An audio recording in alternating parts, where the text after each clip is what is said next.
voiles. Une fois que tu les as décrochées, que tu les as en main, tu ne les lâches plus après. Parce que c'est la seule suspente de tout ton cône qui est libre. Donc c'est elle la seule qui peut faire des nœuds.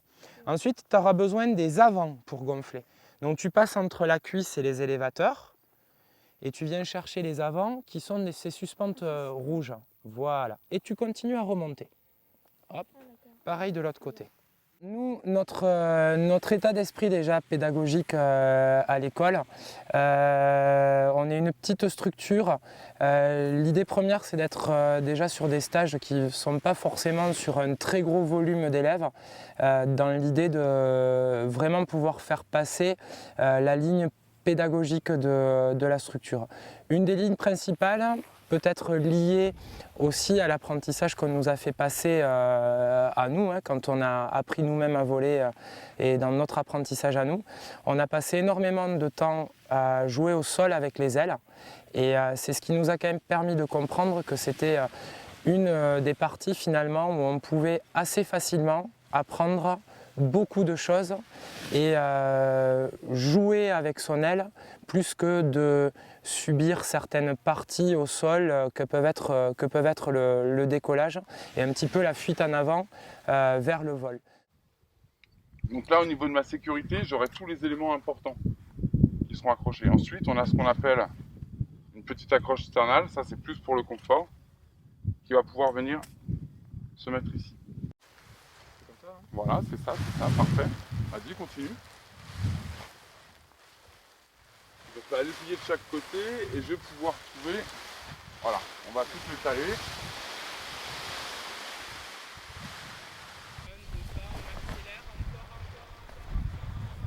Lâche les avant, un peu de frein, t'avances un peu et on freine tout. T'as vu, ça portait déjà un peu là. Non, ne t'assois pas, ça sert à rien. Déplace-toi un peu vers elle par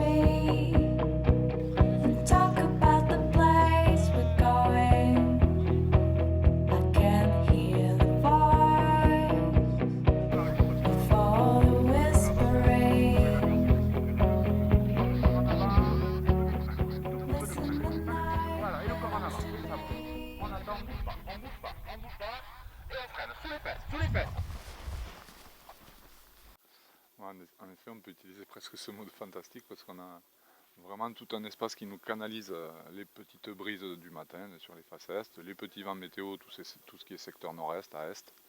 Et du coup, c'est un lieu qui va, du fait que ça canalise les filets d'air, faciliter aux élèves les phases de gonflage et de décollage.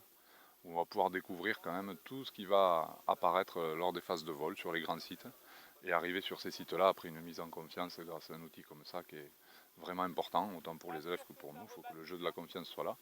Et le jeu du ressenti dans une pente telle que celle-ci, qui est une pente qui est de plus en plus douce au fur et à mesure qu'on descend, leur permet d'acquérir un petit peu toutes ces phases de découverte de l'aile au sol et des premières phases d'envol et d'atterrissage. Que ce soit au sol ou en l'air, alors je comprends là parce qu'il y a beaucoup de choses, mais dis-toi qu'on va être contraint, que ce soit au déco ou à latéraux, à vraiment avoir le regard placé au bon endroit. Donc peut-être s'il y a un souci, on a plein d'exercices à faire pour y pallier. Tu vois, si je t'enlevais la radio et que d'un coup tu sois obligé de me regarder, peut-être tu regarderais plus. Du coup, ici on a toute une face qui est vraiment très favorable aux zones d'envol. En haut, un petit plateau qui est aussi vraiment très ludique dans les moments où il y en a un peu de vent du nord. Et toute une face de l'autre côté qu'on peut exploiter aussi dans les situations de secteur de vent de nord à nord-ouest.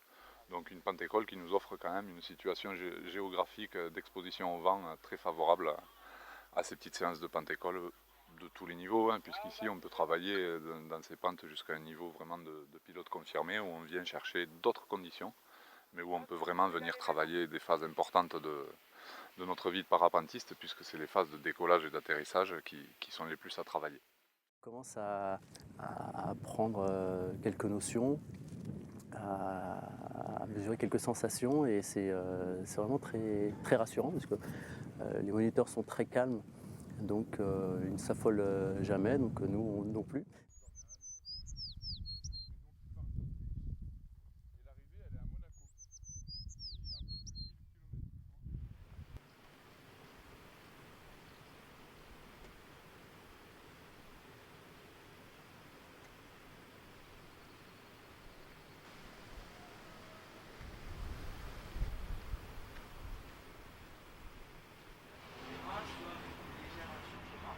On est 4 moniteurs, donc on se répartit le travail toutes les semaines. Il y a 2 personnes sur le stage, donc stage init, perf, cross, tout niveau, hein. On encadre tout niveau à l'école. Ensuite, donc, il y a 2 moniteurs qui sont détachés sur les biplaces, donc tous les baptêmes de l'air tout au long de la semaine. Et le week-end, comme il y a beaucoup de monde, eh bien, on se retrouve les 4 biplaceurs en même temps pour faire voler un maximum de personnes, voilà, au moins pour la période estivale juillet-août. Voilà un peu le fonctionnement. Stage initiation, celui de base, on les propose sur 5 jours généralement. Donc il y a 2 jours d'apprentissage au sol où il y a toute la partie pratique pour amener les gens techniquement prêts à voler le mercredi matin et toute une préparation théorique et mentale aussi pour aborder le vol le mercredi matin. Alors, il y aura un rappel quand on arrivera sur le site demain, mais c'est un cours qui est important. Normalement, si vous l'avez bien compris, vous allez être, pendant le vol, on va être en liaison radio permanente. Si j'ai plus de vent face à moi, il va s'opposer à mon avancement. Donc il va me gêner pour avancer. C'est pour ça que je choisis dans ma prise de terrain un positionnement qui est plus près du terrain. Mais par contre, si je fais des S, c'est quoi le risque? J'avance et je me retrouve trop haut à survoler le terrain.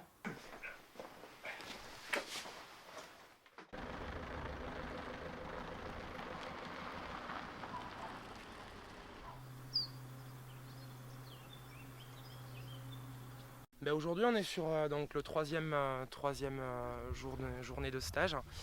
Et comme ça s'est plutôt bien passé dans leur progression sur les 2 premiers jours de Pentécole, hier on a découvert des premiers petits vols, des premières sensations de vol. Donc on passe maintenant à l'apprentissage des grands vols. Donc on est venu sur un site, on est là tôt le matin dans des conditions plutôt calmes, de façon à découvrir avec ces élèves qui sont donc en initiation. Et le vol, on a appris à décoller, donc maintenant il faut qu'on apprenne à se poser, et pour apprendre à se poser, il faut voler. Je suis pas trop stressé, ça va, mais j'appréhende un peu l'envol, mais ça va aller, je pense. Peut-être qu'au moment où il faudra s'élancer, le cœur battra peut-être sûrement un petit peu plus vite, mais pour l'instant, tout se fait, c'est paisible, quoi. L'environnement est paisible, et puis l'encadrement est apaisant, donc ça devrait bien se passer.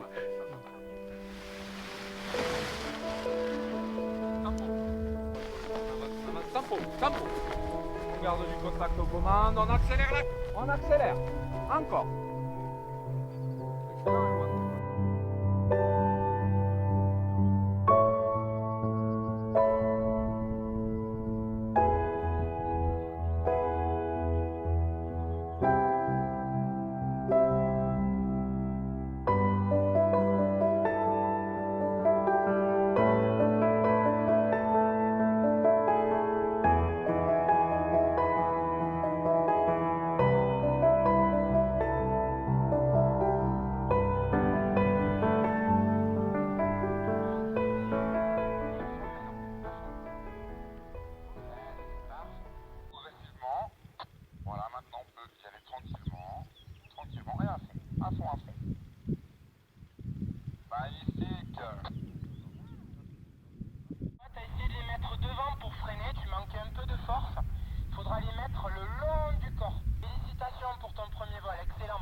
Je pense que c'est une fibre d'avoir l'envie de transmettre et avoir un petit peu une fibre pédale justement sur la discipline. Et si on tourne nos biplaces de cette manière-là, c'est pour enrichir l'activité, nous enrichir à nous et enrichir les personnes.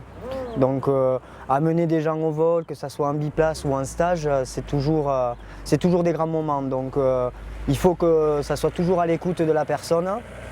Et il faut être pédagogue avant tout. Il faut être pédagogue avant tout et c'est l'envie de transmettre sa passion depuis des années. Pas encore 5 ans et demi. Et c'est comment le parapente?